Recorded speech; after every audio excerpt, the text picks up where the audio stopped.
coming up on Broncos Connected. We'll introduce you to the newest members of the Denver Broncos. Some acquired by trade, others signed during free agency. Alexis Perry talks with President of Football Operations and General Manager John Elway about what he and his staff have been able to achieve since the new league year began. And head coach Vic Fangio shares his thoughts on some of his new weapons on both sides of the ball. Broncos Connected is next. Good afternoon, everybody, and welcome to Empower Field at Mile High. As this afternoon, Carr in the pocket, he's going to be hit and sacked back at the 30-yard line. Inside the 10, inside the 5, he's got a Denver touchdown.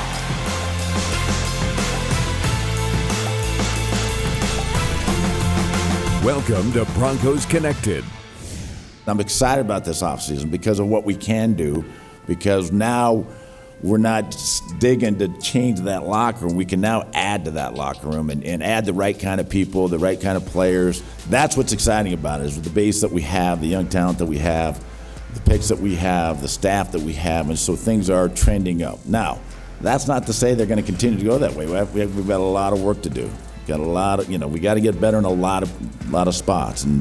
But I think that the good feel about where we sit now is the fact that that locker room feels like they have a chance to win. The day after the Broncos' 2019 season came to an end, President of Football Operations and General Manager John Elway was ready to get to work on Denver's 2020 roster and fill a few of the biggest holes that would open because of free agency. Cornerback, offensive line, and defensive line topped the Broncos' priority list. And before the new league year began and the NFL free agency floodgates opened, Elway and company had reportedly come to terms with 3 proven players at each position. And they were just getting started.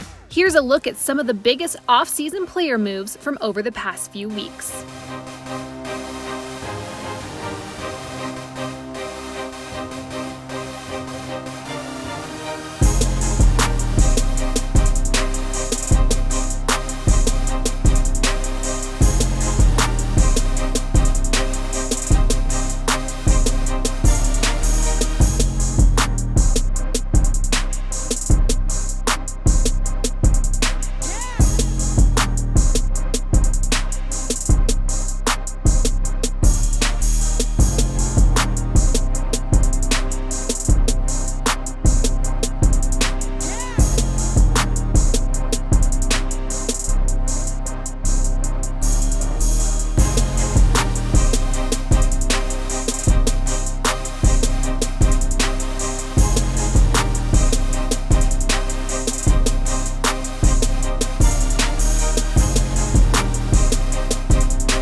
Here now are the newest members of the Denver Broncos, in order of when their deals were done.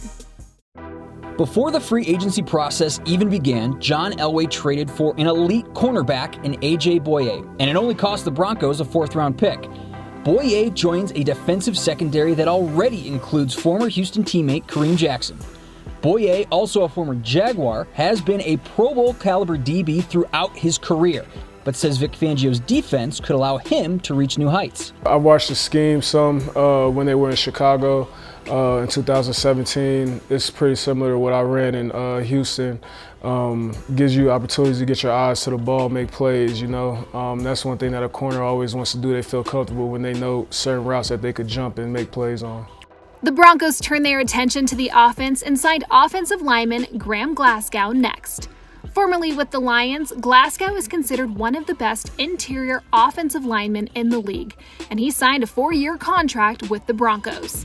The former 3rd-round pick played in all but 2 games with Detroit over the past 4 seasons and didn't allow a single sack in 2019. He is versatile and reliable with experience starting at both right and left guard, as well as center, which is great news for the Broncos, who have vacancies at 2 of those 3 positions.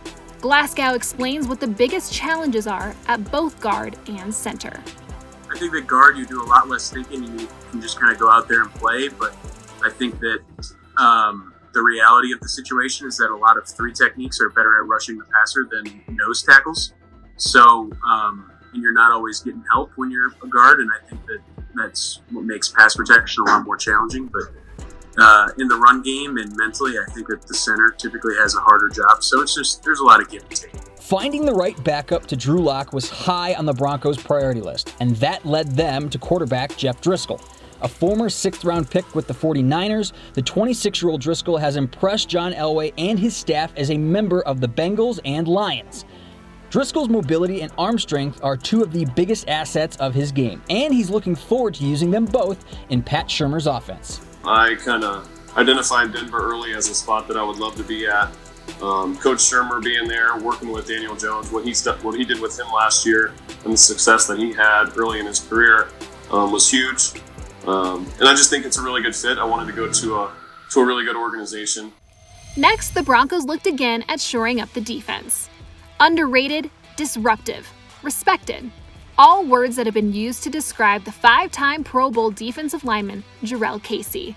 The Broncos acquired Casey via trade from the Titans for just a 7th-round pick. Over the last 9 seasons, Casey has played in 139 games and 7,071 defensive snaps, which ranks in the top 5 among NFL defensive linemen since 2011. Since entering the league, Casey has totaled 51 sacks. That's 4th among interior defensive linemen, and he's excited to work alongside a couple of guys in Denver who know how to get after the quarterback. It's been good over there in Tennessee, working with those guys. But, these are some high caliber guys, and they understand getting to the quarterback and their experience. To have that type of experience around you and understanding that these guys can get it done is definitely a blessing in disguise. And I'm up for the opportunity to be able to bless those guys with my talents and to be able to help and bring more production. Another guy who stands to benefit from the improved offensive line is free agent running back Melvin Gordon. The multi-talented and dynamic playmaker from Los Angeles signs a 2-year deal and, along with Philip Lindsay, gives the Broncos more options in the backfield. Head coach Vic Fangio said Gordon's ability as a receiver and his ability to move the chains on 3rd down are both big factors in signing him away from an AFC West rival. And while many will speculate how his touches will be split with Philip Lindsay, Gordon believes they can be the perfect pairing. It'll keep people uneasy. He has a completely different style than I do. He's fast, explosive. I think I think we'll work well together.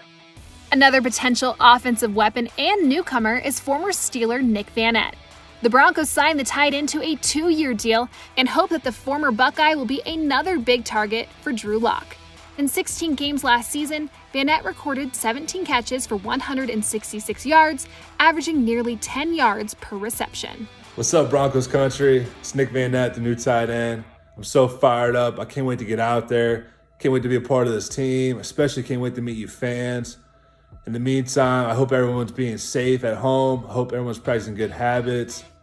Go Broncos. Not to be forgotten, the Broncos signed a special teamer as well. Punter Sam Martin rounds out both the free agent class and the trio of former Detroit Lions landing with the Broncos.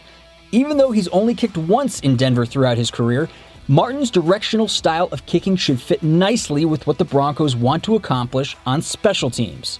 The direction the team's going, it's an exciting time, it sounds like, up there. I obviously know what Denver's been building, but the future seems really bright, and it seems like a team that's primed to win. So that was a big thing for me too. Coming up on Broncos Connected. We're excited about where we are. Obviously, we have a long way to go, and we still have to win some football games. But we feel like we've gotten better as a football team. Welcome back to Broncos Connected. Just before the NFL announced that all clubs would be required to close their doors due to the coronavirus pandemic, Alexis Perry sat down with John Elway to get his reaction to what was accomplished throughout the first wave of free agency and to learn how working from home might affect Denver's draft strategy. Proper social distancing That we are. Here. I know. That we are. Full That's 6 good. feet apart. It's good to have you here, though. We are all going through this global health crisis together. So do you have a message for our community during this difficult time? Alexis, I think it's, all those hospital workers and the doctors and the nurses and everybody that's going through this, that's really the front line of this battle and really war with this virus. And so I like to say thank them for all that they're doing. My son-in-law is one of those. He's a doctor in Sacramento. He's one of those that's on the front line. And, they truly are the warriors. And so, just want to, say about our thank you and continued support, and we really appreciate it. And, the great thing is America's a great, great country. We will get through this. Obviously, it's a scary time right now, but we're going to come out the other end a much better country than we are right now. Well, as we transition to football, I know because of the circumstances that you have been working with a very limited crew here over the past week or so. So how have you and your staff been able to work together throughout this time? Well, it's been good. Obviously, we haven't had all the numbers. Our scouts haven't been here, and they've been off the road, and so there's a lot of information on the college side that we have not been getting. But for the most part, the staff on the pro side has been in the office, and so we're able to start this free agent period, and we're excited about where we sit right now, having it started a couple weeks ago, and to be where we are right now, we're excited about it. But it's a little bit different with a limited crew and limited staff, but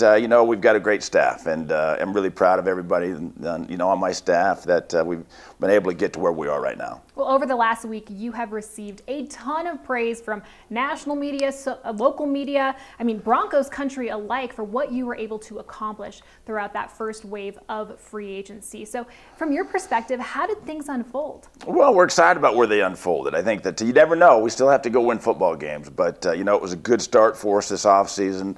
With A.J. Bouye trading for him at the corner position, and then Jarrell Casey trading for him at the defensive tackle position that we needed, and still a very, very good football player, a 5-time Pro Bowler. And so for us to be able to trade a 7th-round pick for him, we felt very fortunate. We get Graham Glasgow, inside, and so the guard center that from Detroit that has had a tremendous career so far, and we look forward to him to continuing that here. So it's been a real good start for us. We're excited about where we are. Obviously, we have a long way to go. And we still have to win some football games, but we feel like we've gotten better as a football team. Well, you signed also Melvin Gordon, a 2-time Pro Bowler, to a 2-year deal. How do you see him fitting into Pat Shurmur's system? Well, I think that obviously we had 2 good backs in Royce Freeman and Mr. Lindsey. We know that he is a guy that has had a great year for us. And I know there's people going, well, why do you need another horse? Well, when you have an opportunity for Melvin Gordon to come in here, we felt like it was an addition to the team. He's a guy that obviously has had a lot of success, in this league, scored a lot of touchdowns, and has caught the football a ton. So we feel like with him, with Melvin as well as Phillip, that we got a great 1-2 punch, and we'll only get better in the backfield. So, ultimately we have to score more points this year. We've struggled on the offensive side the last 2-3 years, and so we've got to get better on that side, and I think Melvin will be one of those key pieces to help us get better. Well, the NFL, they sent out a memo that now everyone has to work from home until April 12th. That means if you guys come back when we hope to, you're 2 weeks away from the draft. What concerns do you have now going home for the next couple of weeks and trying to stay in communication with your staff as you guys prepare for the draft? We're in good shape, and I think that, one of the reasons why I think that, with the coaches not going to the combine and them spending the whole week here just on the college side, it's put us way ahead there because we've got the coaches' rankings already. And so the scouts are already working on next year a little bit to the 2020 summer manual, and so 2021 summer manual. And so we feel like we're in pretty good shape. If it moves back, great. We're ready for that. If it doesn't move, then we'll be ready for that too. Do you feel pretty good about it given the positions that you were able to fill through free agency as well? Yeah, I think we feel like we can go into the draft and draft the best player possible that is going to be able to help our football team. And so felt like we closed our glaring holes, and therefore can go on the draft and try to pick the best football players for the Broncos. So they're going to have a chance to have good long careers in the NFL. Still to come on Broncos Connected. Head coach Vic Fangio shares his thoughts on some of the newest members who will wear orange and blue this upcoming season.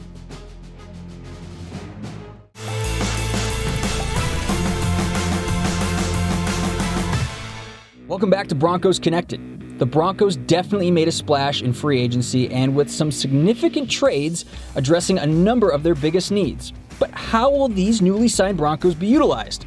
Alexis Perry went to Vic Fangio for the answers. First wave of free agency is behind us. How did you, John Elway, and Matt Russell work together during this time given the unique circumstances? Well, there was a lot of prep work that went into it. We had all the coaches' input, the pro scouts' input, John's input, Matt's, and myself, and we came up with, some guys that we targeted and that we would like to get, and with the help of Rich Hurtado, doing the contract end of it, we were able to come up with, some guys that I think will really help us moving forward. Well, speaking of your assistant coaches, they haven't been in all week. So how did you communicate with them, and how important was that for you to communicate with them throughout this process of free agency? Well, we've been able to communicate through phone calls, through text. We have had all their write-ups. We did do a meeting on that before they left. So, we were prepared, not knowing that all this was going to happen, but we were prepared for free agency.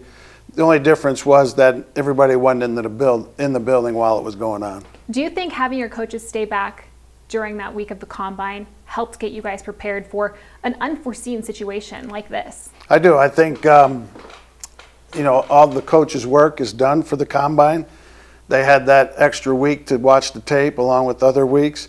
So before the coaches left, all of their evaluations and rankings and comments were all put in, and we all have them, and we access them and refer to them every day.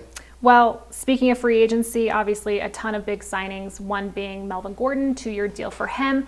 How do you see him splitting time with Phillip Lindsay? Well, exactly how that will look remains to be seen. But, it's pretty common right now in the NFL that most teams have two backs that do the bulk of the ball carrying or playing the running back position, divvying up the third down responsibility. So I don't see it as a problem getting enough work for both of them. We're happy to have them both. What excites you about Melvin Gordon? I just think he's a quality running back, both when he's toting the rock and also when he's running pass routes. I think he can pass protect. I think he's a very versatile running back in that he can do all the jobs a running back has to be asked to be done. And I'm excited to have him. Well, we saw some turnover on the offensive line as expected. You got one of the best at his position in Graham Glasgow. But speaking of position, what is his position? Do you see him more as a center or guard?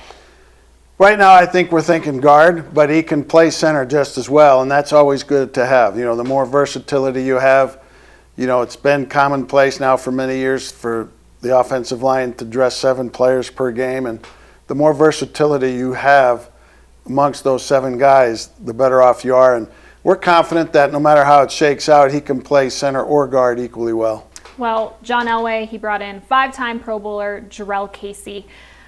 I think the thing that's the most interesting about him is towards the end of last season, he started practicing with the outside linebackers. So how do you see Casey working in conjunction with Bradley Chubb and Von Miller?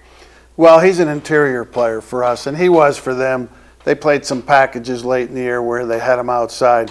But he's an interior defensive lineman that will hopefully be providing good inside pass rush, good strong play against the run. With our guys on the edge, that's real imperative. Last but certainly not least, the question everybody wants answered. What is your meatball recipe? That's a long-standing secret, and only a select few get it. What kind of went into the process of creating that video? Why was it important for you to put it out there? Well, I first made it just to send my 3 brothers and sisters, just to let them know what I was doing and make them jealous. But then Patrick Smythe saw it and begged for it to put it on the Broncos Instagram, and that was that. Coming up after the break, we've got the latest list of Broncos who are sticking around in 2020 and those players who have moved on to new NFL cities. We'll be right back with the final segment of Broncos Connected.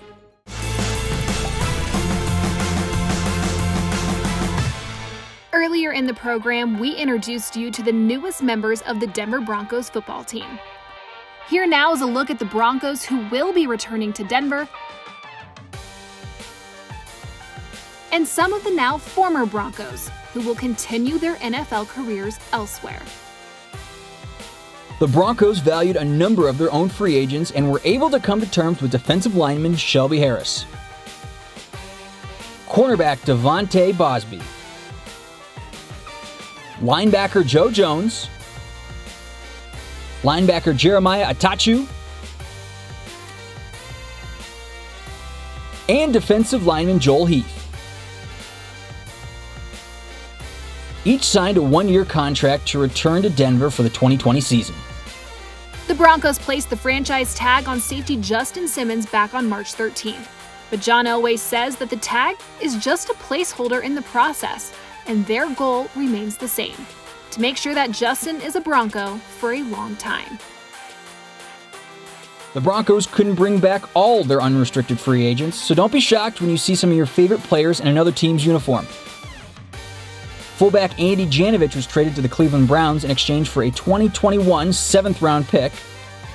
And the Jets inked offensive lineman Connor McGovern to a 3-year deal. You'll still see the surefire Ring of Famer Chris Harris Jr. twice a year now that he has joined the Los Angeles Chargers. Harris signed a 2-year, $20 million contract with the AFC West foe. Philly Will is going to suit up for the Philadelphia Eagles in 2020 after reaching a 1-year, $1.6 million agreement with his hometown team. The Baltimore Ravens loved what they saw on Derek Wolfe's film, so much so that they offered him a $6 million deal for the upcoming season. There's no doubt the Wolf Howl will be missed here in Denver. And after 4 seasons with the Broncos, 2018 Pro Bowl long snapper Casey Kreiter is now on the move to the New York Giants. Well, that's all the time we have for this edition of Broncos Connected, but be sure to follow us on Twitter at Broncos TV and stay connected with the Broncos anytime on Facebook, Twitter, Instagram, YouTube, and the Broncos 365 app. Stay safe, Broncos country.